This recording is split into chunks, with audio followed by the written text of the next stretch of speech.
Hello everyone, it's Dr. Wolfe here, and in this video I'm going to show you how you could transplant your plants into hydroponics. So here's the general setup. We got a cup. Yours is probably not going to be clear because you actually don't want that. Algae will start growing, but this kind of helps in terms of explaining it. And then we have our net pot. We're going to take some type of growing medium.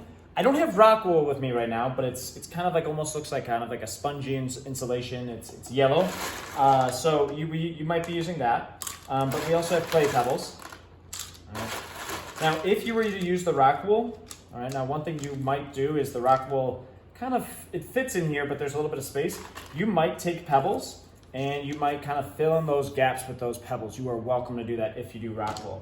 And since we're talking about Rockwool, one thing that you would do with Rockwool is you would make sure to, I'm just going to use this sponge as an example. You would make sure to take some water, wet the Rockwool. It'll kind of expand up as it absorbs the water.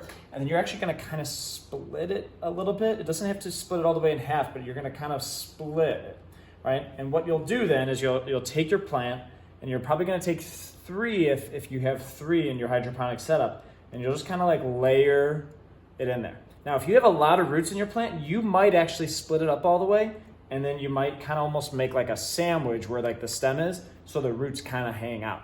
All right, so again, it's just, you're gonna have to see what your plant is like.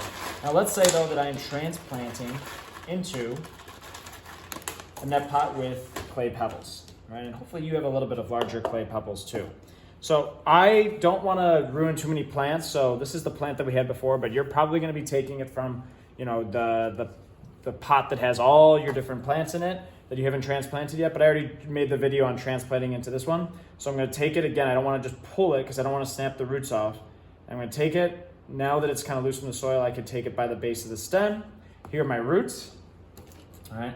And notice I didn't fill up my pot all the way, all right? I'm gonna try to get the roots down as much as possible, but I also want these leaves to be exposed. So it's kind of like this give and take. So I'm gonna take my pebbles, maybe add that one in.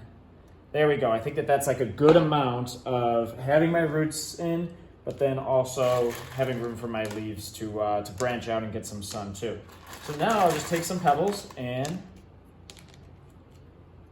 the goal of the pebbles is really just to anchor these in.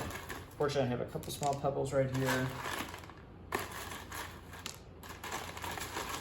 Take a few more. All right. And really that's it. All right. So then I'll take my cup and I'm going to fill it up with water.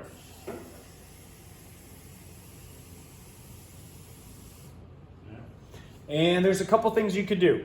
All right. You could just have your plant drink straight out of the water right here. All right. But one thing to take note of is if you have your water in your net pot, all right, now if you have roots hanging out, awesome. Most likely you probably don't, and I don't.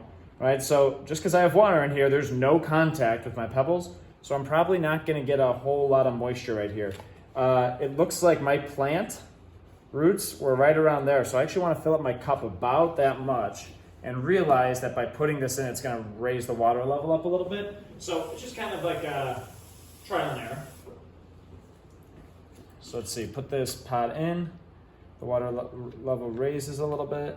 And to tell you the truth, I think that that's a good amount. It's probably right where those roots are. All right. Now, here's the difficulty with this, is that roots do need some oxygen. So you want to make sure that your water level's not too high. What I'm hoping as time goes on, these roots drink the water and then the water level goes down, and that helps oxygenate those roots. All right. Now, another thing that you're probably doing too is you might have multiple plants in here, right? So you want to make sure that you have a little bit of room for this plant, and another plant.